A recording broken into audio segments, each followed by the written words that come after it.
Today we'll be speaking about the rabbinic sound of silence. Did that cause the Churban? But before we get to that, Zechariah tells us that Tisha B'Av will become a Yontif. Tzom HaChamishi and the other fast will be a Yontif. Why will it be a Yontif? Why is it not enough when Mashiach comes that the fast will be cancelled? So Zechariah, was he changing the religion? Tisha B'Av will be a Yontif. He's not changing the religion, because the Gemara in Tainus 29 says that the Meraglim came back with their report, Chava, when it was Tisha B'Av. And if they would have come back with a good report, that would be the day we would conquer Eretz Yisrael. It should have been a great day. But they came back with a negative report. Right. So we didn't go to Pisgat Zev. It was 40 years later. But plan A was that the Meraglim would have come back with a good report and not slander the land.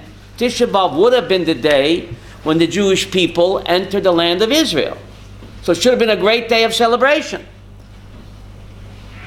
But plan B was they sabotaged the mission. So when Mashiach comes, we'll have done the tikkun of the Chet HaMeraglim.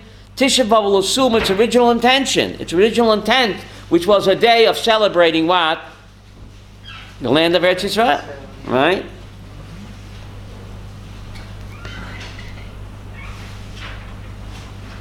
Churban Beis Hamikdash, Churban Bayit Rishon, Bayit Sheni.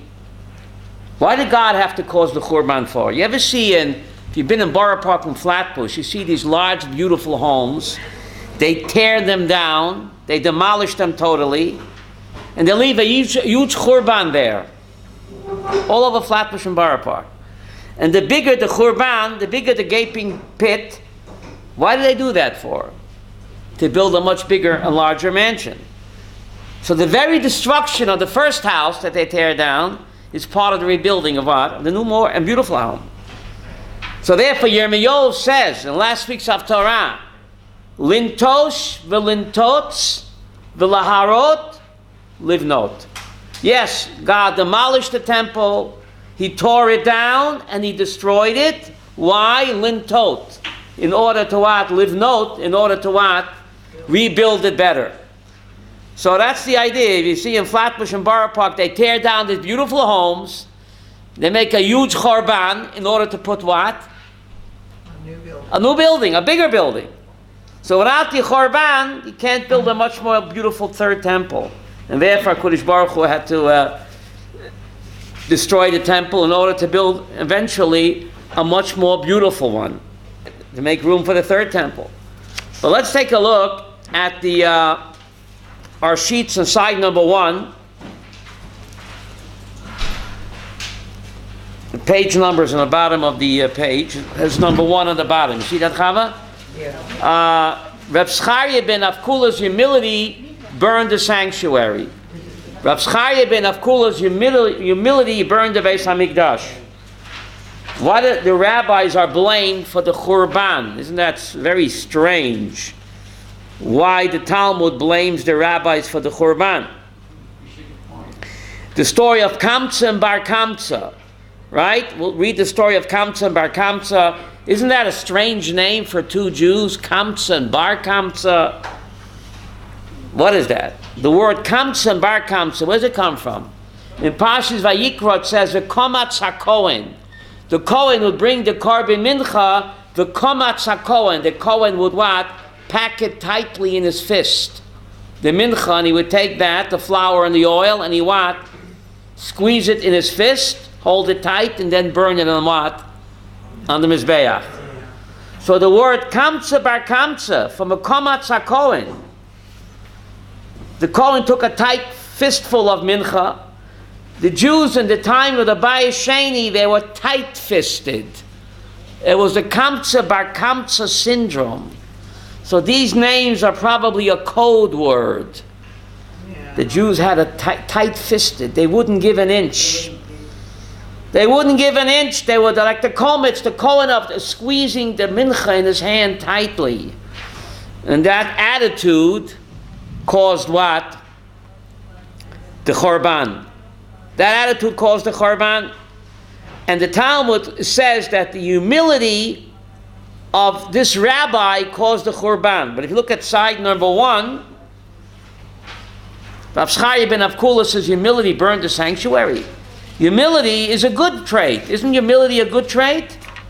Yet the Talmud claims that the humility of this rabbi led to what? To the destruction of the temple. How is this possible? How is this possible? Moshe Rabbeinu was the most humble man on the face of the earth, wasn't he? But he stood up to Paroi. He stood up to Korach.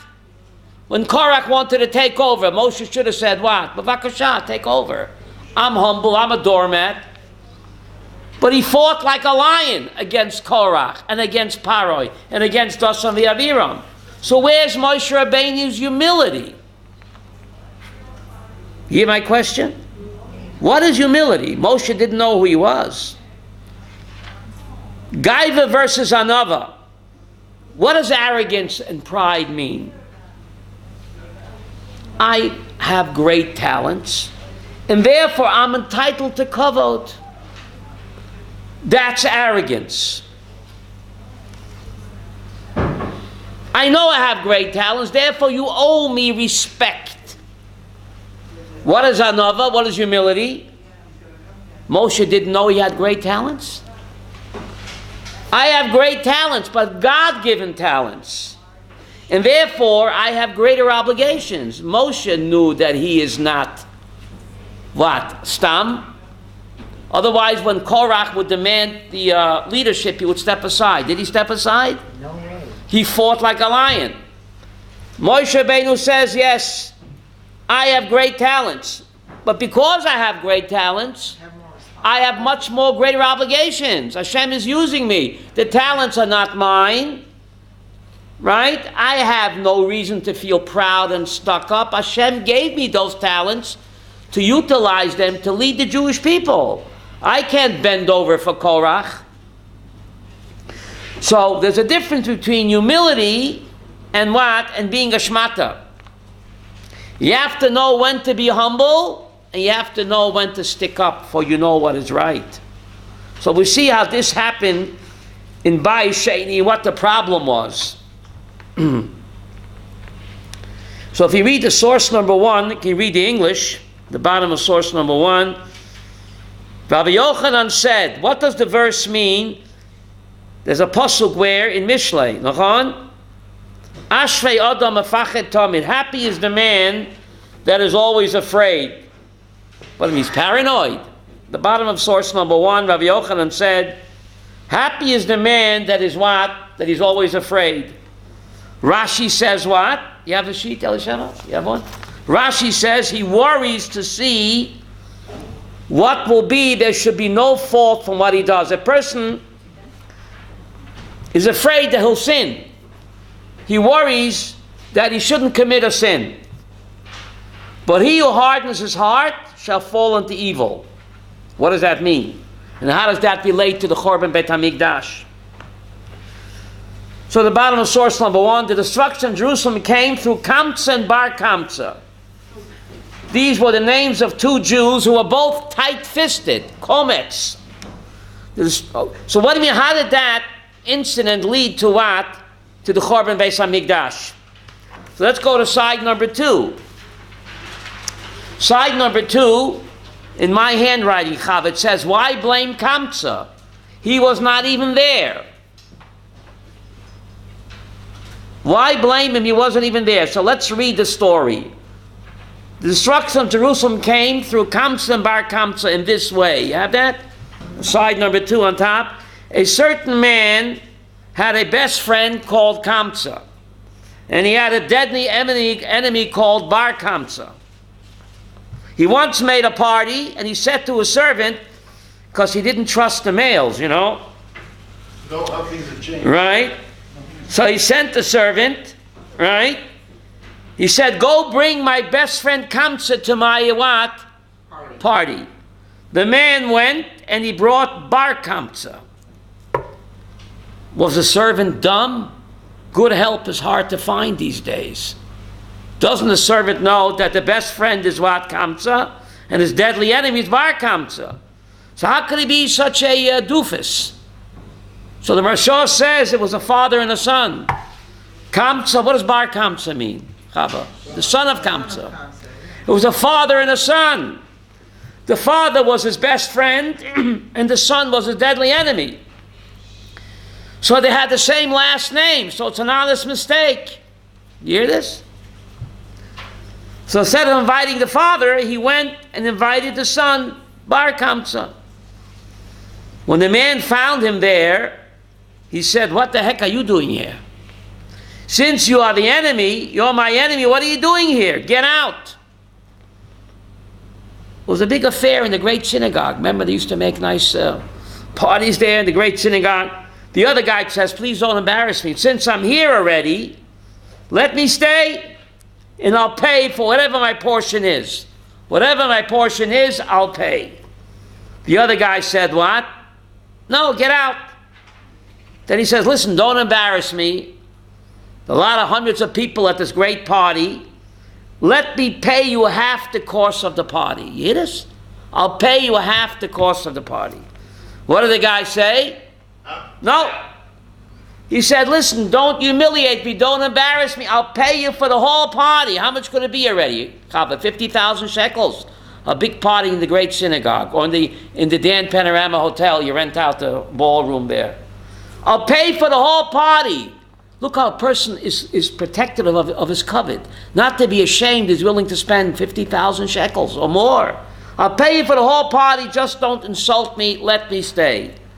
He said no. He took him by the hand and he what? Threw him out. So what do you see from here? How much a person will pay to protect his covet, and how sinat chinam can what? Make a person... The guy was willing to pay for the whole party, and the other guy refused because the sinat chinam was burning so intensely in him that he forgot about the 100,000 shekels, whatever it would cost. The hatred overcame his rationale. Why not take him up on the offer? So you hate the guy. He's willing to pay for the whole party, leave him alone. But no. So what did the other guy say? Since the rabbis were sitting there and they did not stop him from humiliating me, this shows that what? They agreed with him. "I will go and inform against them to the Roman government." He went and said to the emperor, "The Jews are rebelling against you." This is Gemara Gittin. He said, "How can I tell that it's true?" The emperor said. He said, "Send them an offering and see whether they will what? Offer it." So the emperor sent with him a fine calf, because we accepted carbonot from non-Jews. During the entire temple period, many non-Jews were welcome to bring carbonot. So the emperor sent a calf with this guy. While on the way, he made a blemish on the upper lip, or some say on the white of the eye of the animal, in a place where we count it as a mum, but the non-Jews do not. So now the rabbis had a dilemma. You're not allowed to offer a carbon with a mum on it. The rabbis were inclined to offer it in order not to offend the Roman government. But Rav Charia ben Avkula said, "No, we cannot offer this animal. No, people will say that blemished animals are offered on the altar. So therefore what? We cannot offer it." But this guy Bar Kamsa is going to go back to the Roman government and say, what? The Jews are rebelling against you. So the rabbis wanted to kill Bar Kamsa. He had a din like a rodef. If someone is informing against you, he has a din like a rodef. And the rabbis were justified in killing him, to stop him from going back to the Roman government and informing on the Jews. He should not go and inform against them. But again, Rav Charia spoke up and he said, "No, we can't kill him either. People will say one who makes a blemish on a kachim animal, on a korban animal, must be put to death." You hear this? So therefore, they didn't sacrifice the animal. They didn't kill Bar Kamsa. He went back and informed on the Roman government that the Jews are what? Rebelling, because they wouldn't offer his korban, and that led to what? Korban. Rabbi Yochanan therefore remarked, the humility of Rav Charia ben Avkulis destroyed the Beis Hamikdash, burned our sanctuary, and exiled us from our land. So what is this? Humility is supposed to be a positive trait. So why is the Talmud blaming the humility of this great rabbi to cause the Chorban the Beis Hamikdash? Now, why blame Kamsa? He never got the invitation. He wasn't even there. The invitation went to what? To his son. So the son was the one that informed. Why does the Talmud blame the father as well? He never got the invitation. Should know better. He never got the invitation. So he didn't know. Huh? So he didn't know. Your best friend makes a simcha Right. and you don't show up. What's the matter with you, right? Reb Moshe Feinstein and Rav Kotler, they had a disagreement. Rav Kotler made a wedding. Reb Moshe Feinstein was not invited, but he came anyway. He figured it out. He came anyway. He said, maybe the invitation got lost in the mail. It's not a joke, Chava. I mailed a check to Yeshurun last October, and they got it on July 4th. This year? Yeshurun called me up. The date on the check is last October, and they just got it July 4th. So things happen. The check did get lost in the mail. From Moshe Feinstein Zatzal, he didn't suspect Rav Kotler didn't invite him. He said what, Cecil? Didn't get the mail, didn't get the invitation. Right, the dog ate it. It got lost in the mail. And Rav Moshe went anyway. So Rav Moshe Feinstein Zatzal explained, your best friend makes a simcha, you don't show up. Of course the invitation got lost in the mail, or the dog ate it. If Kamsa would have come, remember Kamsa's his best friend. He wouldn't allow his best friend to throw out his son from the party. He would have made shalom beineihem. But he didn't show up. He stood on ceremony. So the Talmud blames him as well for the Korban. Beinish, Kamsa was his best friend. If he shows up, he will allow his best friend to humiliate his son. He wouldn't allow it. So because he stood on ceremony, I'm not going to show up, he didn't invite me, this terrible tragedy played out. You have to be done lekafschus. Your best friend makes a simcha, you show up anyway because, He meant to invite you? he meant to invite you, just forgot. Sometimes it happens, the dog eats the invitation. It does happen sometimes. But this is a powerful message. Rav Moshe Feinstein Zatzal showed up Rav Kotler's wedding, a simcha, even though he wasn't invited. And Rav Aaron Kotler was very happy to see him. And they made peace, even though he didn't get the invitation.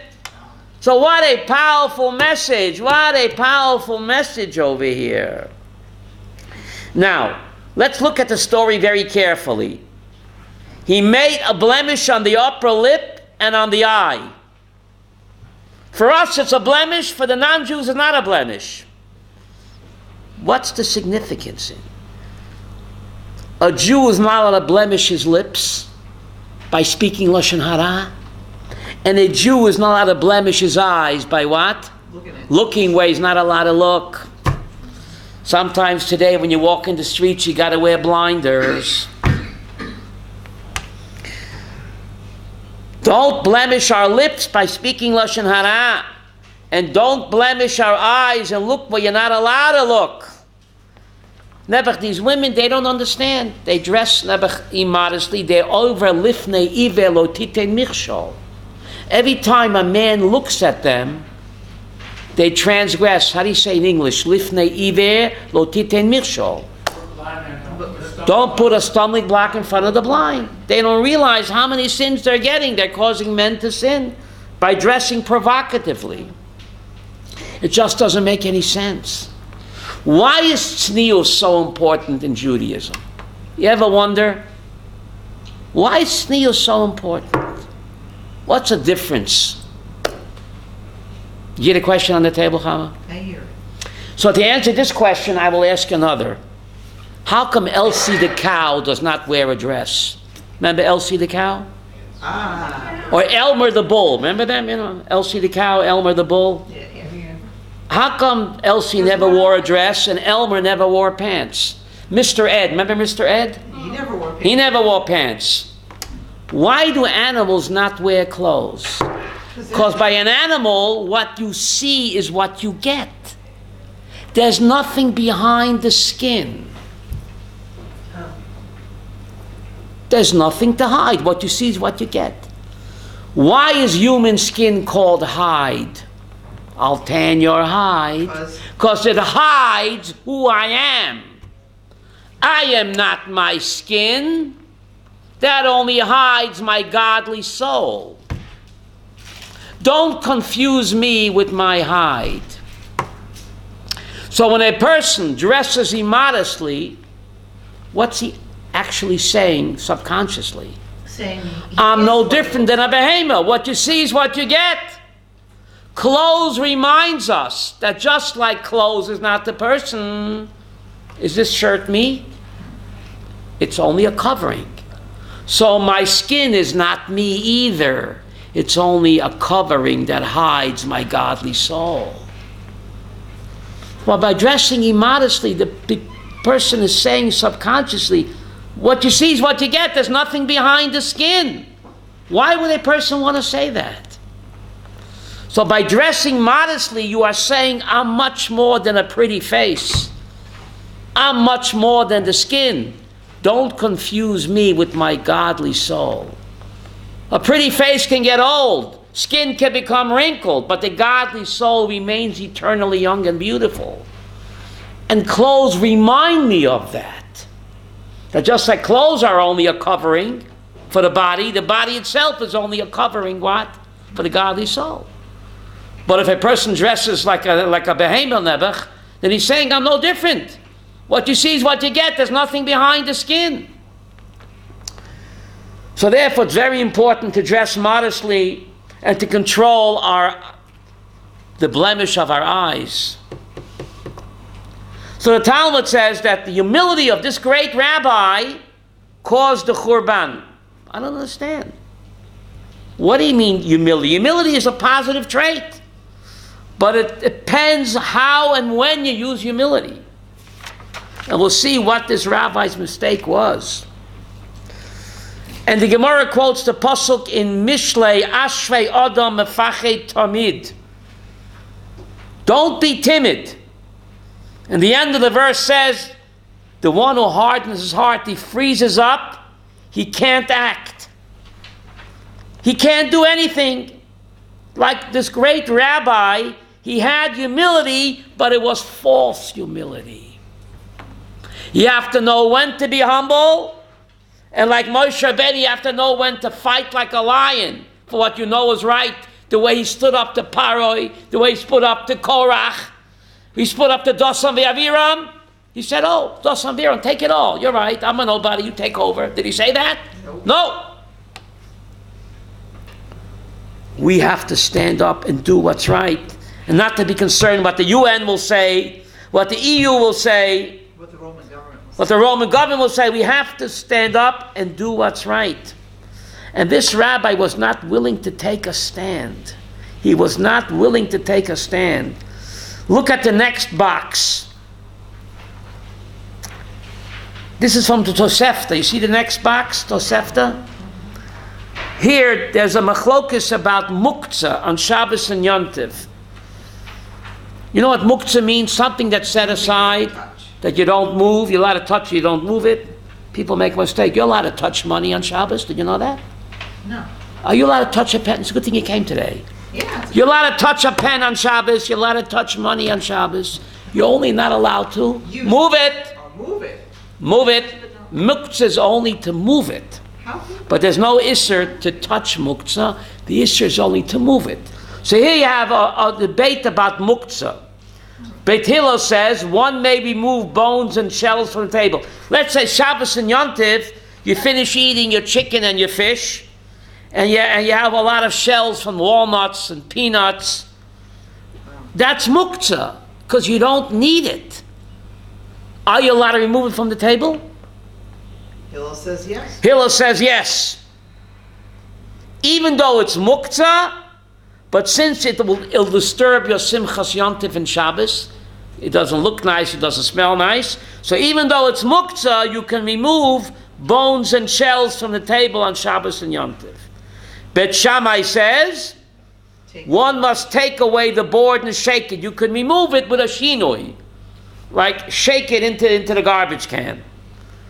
We passing like Beis Hillel. You can remove it without playing games, because it will disturb your own Shabbos and Simchas Yontif, right? The bones and the shells and the leftover. What about Sprecher ben Avkulis? What did he say? What about this rabbi? What did he say? He threw them behind. He did not act like Beit Shammai. He did not act like Beit Hillel. What did he do? He threw them behind the bed. How do you think he did it? I don't know. And Rav Yossi makes the strange statement that Rav Yochanan makes in Gittin 55. Rav Yossi makes the statement of Sefta Shabbat. Rav Yossi said the humility of Sprecher ben Avkulis burned the sanctuary. This was a great rabbi. He refused to take a stand. Stand by your man. Stand by your country. Stand by. This was a great rabbi. People looked to him. He ignored the debate. He wouldn't take a stand. Not by Hillel and Shammai, and not by... This guy was a rodef. Either you bring the carbon, even though it has a mum on it, but you have to bring the carbon because if not, kuach nefesh. So if you don't want to do that, then you have to eliminate the rodef. And either way, he refused to what? Do anything, because he felt that he wasn't what? Capable of deciding. False humility. And therefore the Talmud blames him for the Churban. Isn't that incredible? The Talmud blames him for the Churban. Now if you look at the bottom of the sheet, number 2,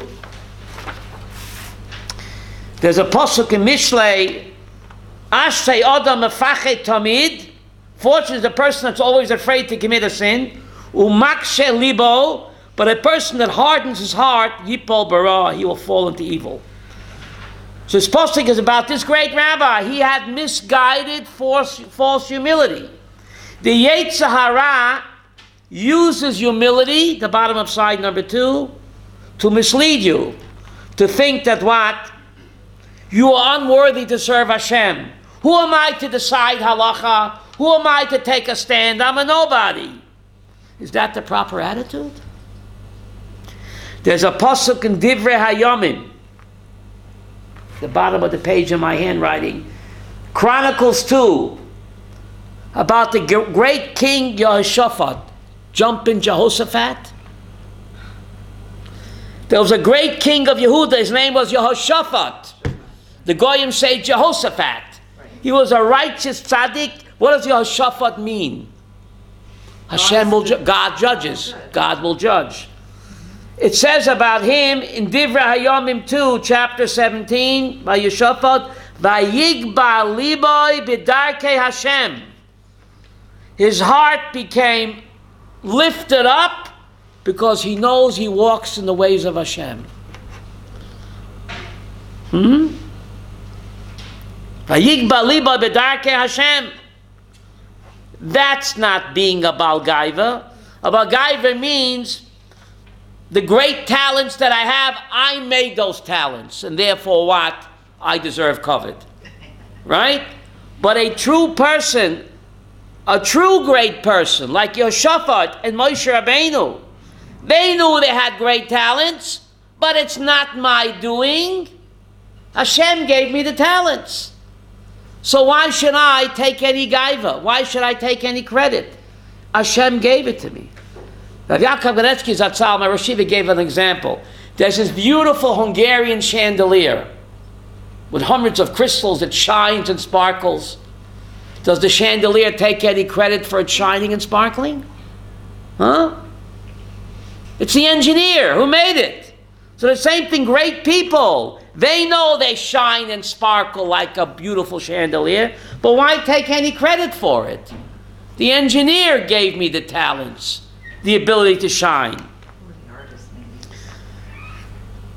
So Rav Zcharia, he had false humility. He did not believe in his own greatness. That was his problem. He didn't believe, the Gemara in Sanhedrin says, Bishvili nivre olam. The whole universe was created, what? Only for me. And he didn't believe, B'ni b'chor Yisrael. The first message that HaKadosh Baruch Hu gives to the world, in Exodus 4, B'ni b'chor Yisrael. My child, my firstborn is Israel. Parent can have many children, but they can only be what? One b'chor. So we're not just God's child, he says in Shemos Dalet. Each and every one of us is not just God's child. We are unique. We are like his b'chor. B'chor means the one and only. A person cannot underestimate his own greatness and uniqueness. There's one person in the Chumash that's called not just a tzaddik tamim. I'll give you a hint. He's not even Jewish. No. Who said that? I did. Isn't that strange? Not Moshe, not Abraham. In the Chumash, Evelyn, there's only one person that's called a tzaddik tamim. Not just a tzaddik, but a perfect tzaddik. And he happens to be what? Non-Jew. You think that's a coinky dinky? You don't have to be Jewish to be a tzaddik. That's what the Torah is teaching. For us to be a tzaddik, you got to keep the Taryag mitzvot. But for a non-Jew, keep the 7, go to heaven. So I think that's why the Torah only uses the word perfect tzaddik only for a non-Jew. So Noach was a tzaddik tamim. And yet Rashi in Parshas Noach makes a bizarre statement. Noach miktane yamuna haya. Noach was a small believer. Rashi, take a pill and lie down. The Torah calls him a tzaddik tamim, not just a tzaddik, benish, a perfect tzaddik. How could Rashi say he's a small believer? Remember that song? When I saw your face, now I'm a believer. Noach was a great believer in God, but he was not a great believer in himself. Not enough to believe in God. You've got to believe in your own greatness and uniqueness. Bishvili nivra olam. Isn't that incredible? So therefore, Miktane Yamuna, Rashi doesn't mean in God. He was a great believer in God. He didn't believe in his own greatness. He thought he's a shmata. He's not worthy. Therefore, he was not the father of the Jewish people, even though he was a tzaddik tamim, a navi. But if you don't believe in your own greatness, you can't be the founder of Am Yisrael. You can't be a Jew.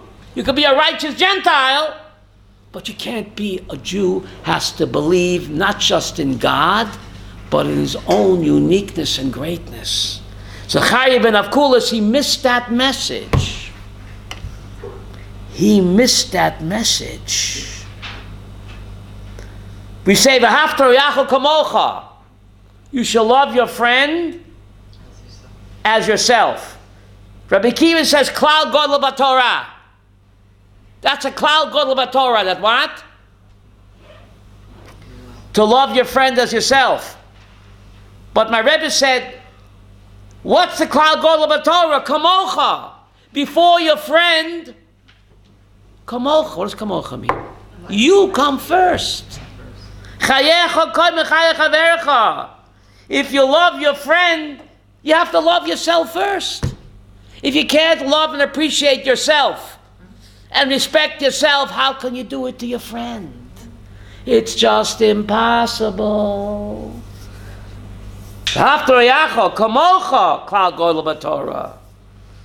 First, you have to respect and love yourself. And this great rabbi, with all of his greatness, he had this false humility, misguided humility, and therefore the Talmud in two places, in Gittin 55 and in Tosefta Shabbat, blames him for what? For the Churban. It's incredible. It's just unbelievable. So we must believe in our own greatness. Avram Avinu, when did God make him the father of the Jewish people? When? Says Rav Soloveitchik, when? When he sacrificed Yitzchak? Says Rav Soloveitchik, you know when? When he argued with God, Chalila Lacha, shall the judge of the entire universe not do justice? That's when he became the leader of the founding father of the Jewish people. You understand this, Chava? He's arguing with God. He has to teach God. He has to teach God justice and righteousness. No, but he's defending the creation that God did. He stood up. He spoke up. God, you gave me a heart and a soul. You gave me an intellect and a heart. I'm going to use it. You can't nuke Sodom. It's not fair. Hashayfet kalor tzayasay nishpat. Chalila lecha. How do you say chalila lecha? It would be sacrilege for you to destroy the tzaddik and the rasha. And when he made that argument, God said, you're the one, not Noah. You're the one to be the founding father of the Jewish people. Because you don't just believe in God, you also believe in your own worth, your own greatness, your own uniqueness. That's what it means to be a Jew. That's not arrogance. Don't be an onav, a false onav. You have to know when to be an onav and when to stick up and defend what you know is right. So like Avram Avinu, yes? No. What was the wrong here? What they done different? He should have either sacrificed the Balmum or eliminate this Moser, this informer. He was too timid to act. He said, I don't have the, how do you say, break the plates? I don't have the broad shoulders to make, but he did. He was the leader of the Jewish people. What do you mean you don't have break the plates? Who else should lead us? And he intimidated the other rabbis as well. If this great tzaddik cannot make a decision, then who are we? He intimidated them as well. He cut their legs off. He made them shmatas too. And this caused the Churban. Because he didn't defend his country. Or he should have either offered the Korban Mutamum, or this guy had a din like a Rodef. Paskin, he had a din Rodef, and what? And execute him. A Rodef. But he felt, I don't have the authority. Ich bin agunisht. I'm a nobody. How could I judge such a capital offense? But he did. But he intimidated the other rabbis as well. So there's a powerful message to learn over here, right?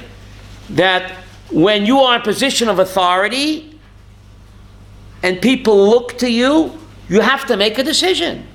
The Jewish people are looking at you. And Hashem put you in that position because you have the capabilities. Now is not the time to be an onav. But it happens all the time. Well, what? That was a terrible mistake. That was a terrible mistake. Mm-hmm. That was a terrible, terrible mistake, right? 13 years ago. Right. But the time is now.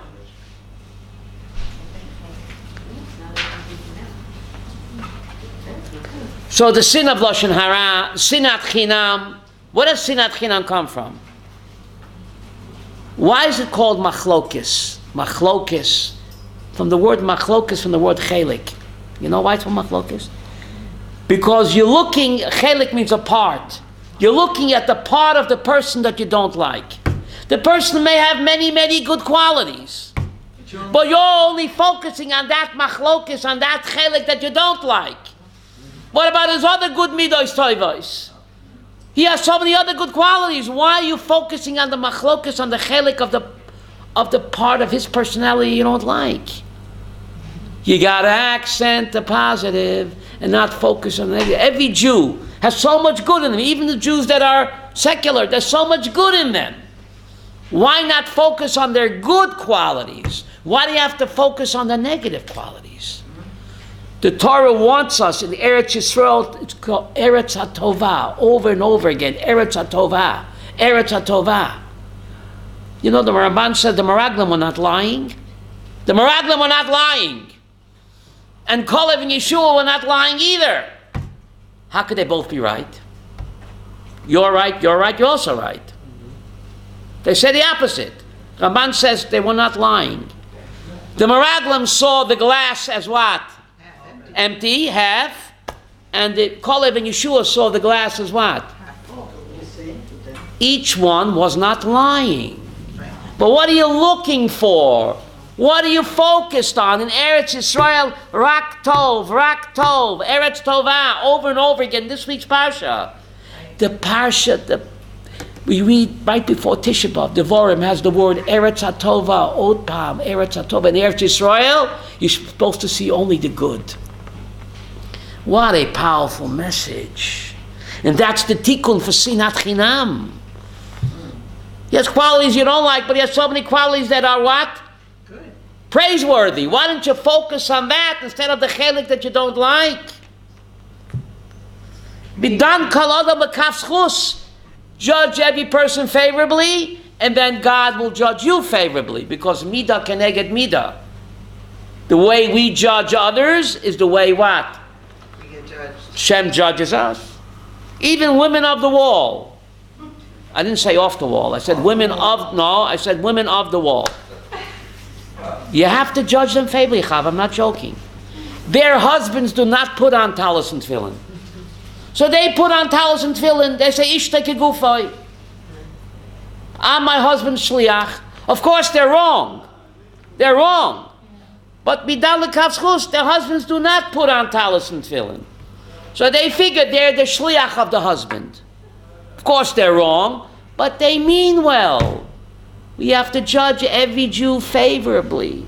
And we have to try to correct them with love, not to be yell at them and be broigis at them. What about They get broigus at us, though. What?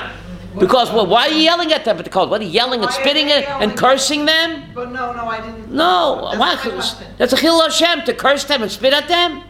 It's a terrible chil Hashem. No, but what if... Speak to them kindly. What happens And with when love, they not- get what- angry what? anyway? What happens when they get angry anyway? They get angry because we curse them and spit on them. We should know better. We should know better. Right? What about the LGBT society? The Ligbit society? We should accept them. What does Ligbit stand for? Lubavitch, Ger, Boviv, and Tells. Ligbit, no? Lubavitch, Lel, G, Ger, B, Boviv, and T, Tells. Huh? B could be Breslov. Boviv or Breslov. Okay. You take your choice, right? But the thing is that we have to focus on what? On our positive qualities. The Baal Shem Tov said the only person you can change is what? Is yourself. So at yourself, since you're only a person that can change is yourself, so yourself, you have to look at your negative qualities, because you can change a negative to a positive. But for the other guy, you cannot change him. So look at his positive qualities, because you can't change him. You can only change yourself. So many people do the opposite. Themselves, they see only the good. In Yenim, they see only what?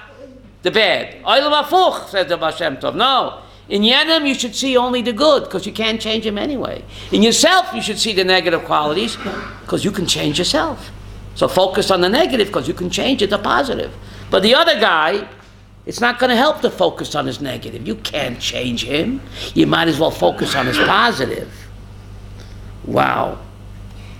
Baal Shem Tov says something incredible. He says something incredible. And the Chofetz Chaim Sinat chinam comes from Lashon Hara.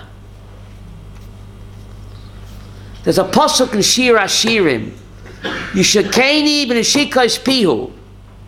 Let Hashem kiss me with the kisses of his mouth. Says the Baal Shem Tov, when you kiss someone, you close your lips. You can't speak Lashon Hara. You the Baal Shem Tov? Hashem says, if you kiss each other, when you kiss, you close the lips. When your lips are closed, you can't speak Lashon Hara. So you go home and kiss your spouse. You can't speak Lashon Hara when you pucker up. Incredible Baal Shem Tov. You shakeni mishikas piyu, he says, right? You purse your lips like a kiss, then Hashem will kiss us. When we purse our lips and don't speak Lashon Hara, then Hashem kisses us. Yid Baal Shem Tov? It all sounds very then, good. okay, what?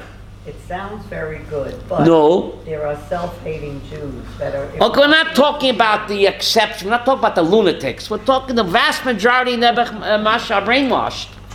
You can't blame them. They're not brainwashed Israel TV. I'm not talking about the few lunatics. I'm talking about the rule. The majority of Nebuch, they mean well. They mean well, but they're misdirected, Nebuch. There's an amazing pasuk in Parshas Mishpatim. Al toshes yotcha im rasha lios eit chamas.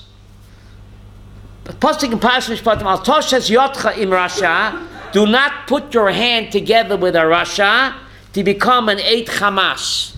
To become what? A false witness. Says the Chafetz. You sitting down, the Chafetz Chaim? Who's the Russia? But a Hamas here means a false, violent, false witness. Says the Baal Shem Tov something incredible. Who's the Russia in this pasuk? The Chafetz Chaim says it's the Satan.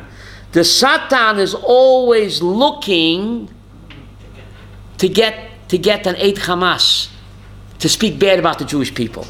Says the Chafetz Chaim, don't put your hand with the Russia, with the Satan, to be an Eit Hamas against Am Yisrael. Don't speak negatively about Am Yisrael, because then you're joining the Satan. That's his job. Our job is to speak good about Klal Yisrael, to speak positively about Klal Yisrael. That's what Hashem wants. That's what Hashem wants.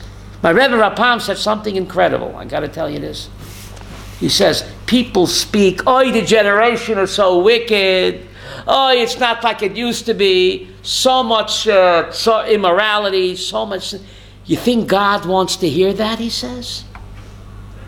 A parent knows his child is no good.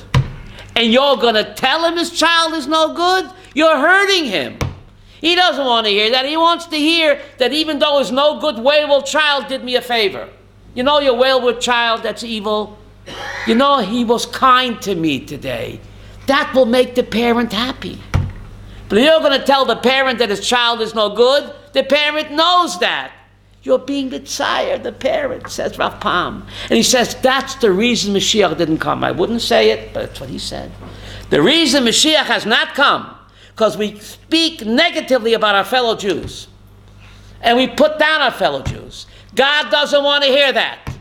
God wants to hear there's so much chesed in this country, even secular Jews, how much chesed that they do, kindness, acts of charity. Why don't you pick about that? That's what the parent wants to hear. He doesn't want to hear that his kids are no good. He knows they're no good. Rav Pam Zatzal said that. And once we begin to speak positively about each other, then HaKadosh Baruch Hu will also speak positively about us and bring the Mashiach. Because it's midah keneged midah.